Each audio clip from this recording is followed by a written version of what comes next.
Our next speaker is the founder and author of the Shitty Leadership series. And today he'll be diving into the topic of sustainability under the title, Eradicating Shitty Leadership. Mark Robinson, welcome. Mark, I can see you, but I can't hear you. Is there something we can do with the settings? Yes, it helps if I take myself off mute. Well, there you go. The floor is yours, Mark. Amazing. Thank you so much. I'm so thrilled to be here. And away we go. So in 2018 at an HR conference, I declared there is a global pandemic of shitty leadership. And before any of us can fix this, we need to fix ourselves first. And in 2022, this statement remains true. Some of us haven't worked in an office in almost 2.5 years. So it's safe to say that maybe some things have changed a bit. And now more than ever, as global markets attempt to return to whatever normal is, effective and supportive leadership is crucial to your business in areas like protecting and prioritizing your staff's well-being, work-life balance, individualized leadership support, and much, much more. And so when your staff feel undervalued or they feel a lack of support, they can emotionally quit their job. And we all know what that really means. When your staff quit their job, they don't quit their job. They quit you. They quit us. They quit their leader.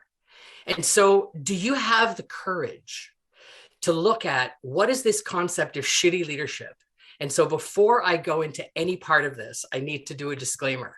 And my disclaimer is that shitty leaders are not shitty people. So I'm going to say this again. Shitty leaders are not shitty people. So what are shitty leaders? Well, it is exactly what you think it already is. So shitty leaders, they blame, they shame, they ridicule, they give a lack of or no feedback, no constructive feedback that is specifically designed to course correct behaviors and actions that lead to different outcomes.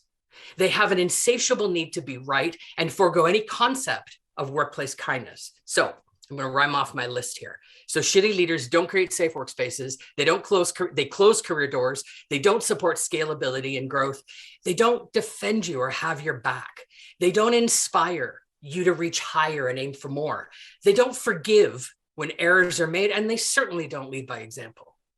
And so as I was rhyming off my list, how many of you in your mind were thinking of someone? Yes? Don't mention any names. Okay. So I'm going to tell you, as a global leadership consultant, I have witnessed cultures like this hundreds of times. And whether it's one leader that acts this way or 100, your staff aren't going to allow these shitty leadership behaviors to continue anymore. At the end of the day, will your company be ready to proactively kill this pandemic, or will you continue to suffer through unnatural attrition, lost revenues, rework, employees who quit but stay, the dreaded quit and stay, employee apathy? So, but here's a twist. Here's something I want you to think about.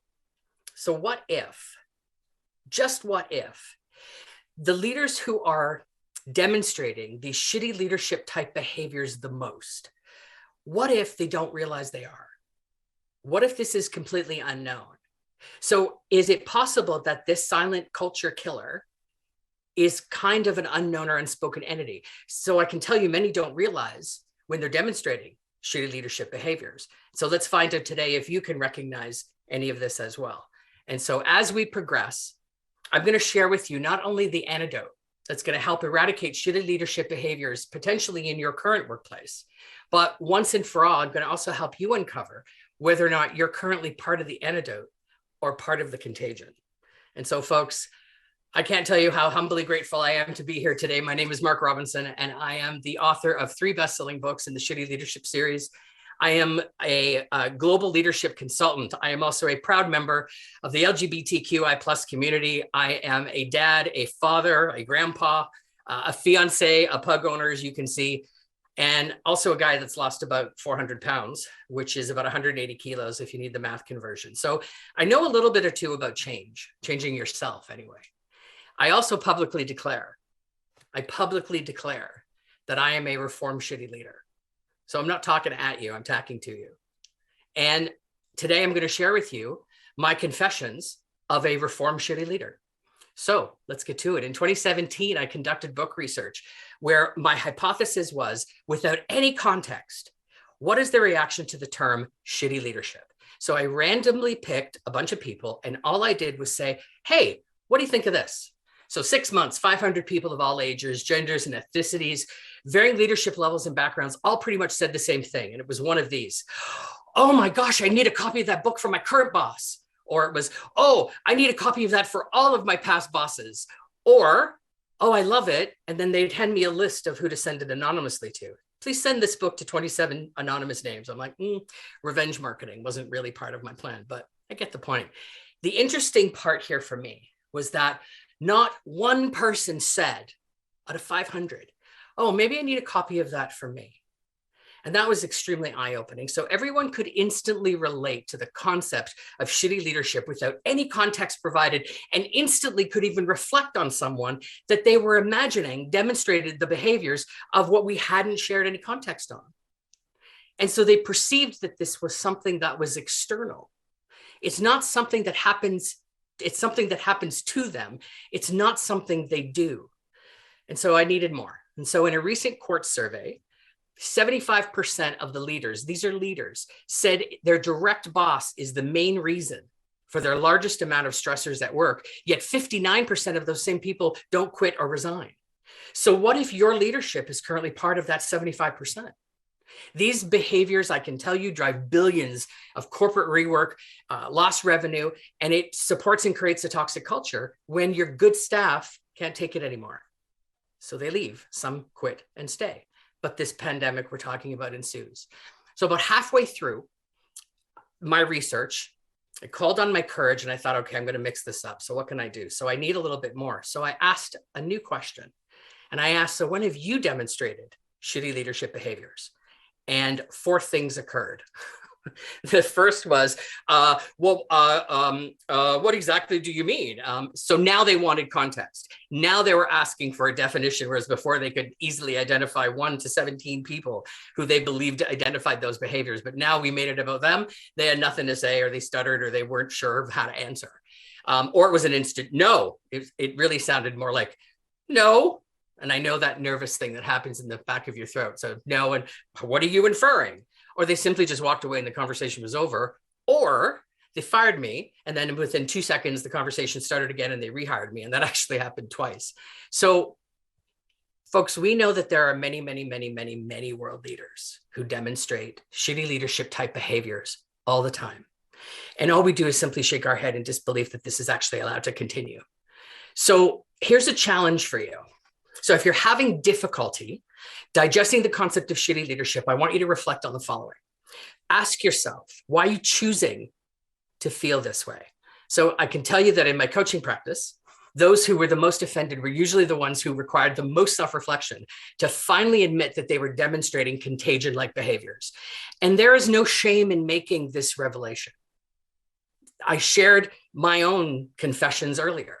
And if you think about anything that I've said that may have incited something in you, I want you to go to the chat and I want you to put in a comment, say something like yes, or I get it, or I declare, or I believe, or something that says, you know, I want more. I want to understand more of this. Because believe me, when you find the courage to want to know more, that's where change happens.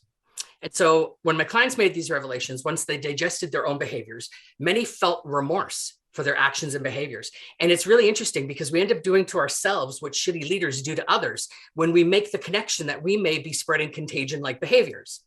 And when you make this revelation, you're going to feel vulnerability. You're going to feel something, but that's to be celebrated, not to be feared, because that's a sign that something needs to change. That should be applauded.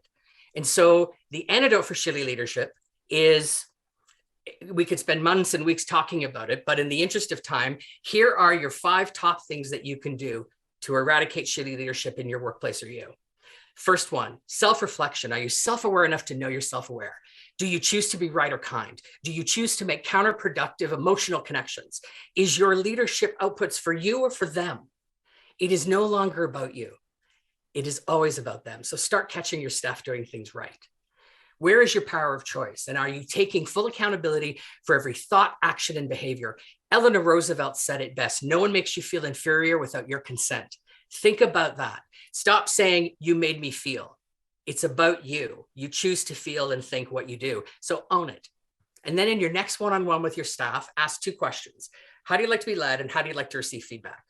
And then note down what they say and then do it. Simple.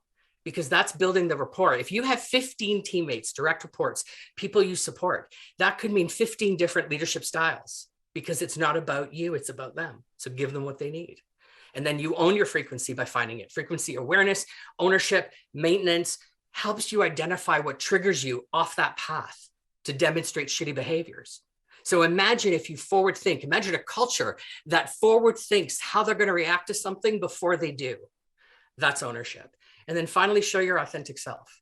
When you don't know the answer to something, when I don't know the answer to something, I just say I don't know the answer. I focus on humility, because that's your number 1 leadership competency, and antidotes have it coursing through their veins. Contagions can't even say the word. So think about that as you're self-reflecting with this. And so, in closing here, there are 5 things, and I just shared most of them. But at the end of the day, self-reflection. Are you an antidote or a contagion? Assume you're a contagion. Then you want to own it. Own your power of choice and stop making those choices and then blaming others for it. And then identify your triggers. Once you've identified your triggers in real time, you can focus on what you need to fix. When you make a mistake, when you make something when you incite someone with a shitty leadership scenario, repair it. You're allowed to be human. Just be accountable and fix it through your humility and your vulnerability. And then stop making it about you from a point of where it's kindness. Focus on kindness. No pound of flesh leadership here. You want to be able to help create a sustainable and non-toxic culture when 80% of your leaders are demonstrating non-shitty leadership behaviors. Because at the end of the day, you have one thing to think about. Ask yourself, are you a contagion or an antidote? Because that choice is up to you. And it has always been up to you. And together we can do better. Thank you so much for your time today. Thank you, Mark, for that very refreshing and thought-provoking talk. Thank you.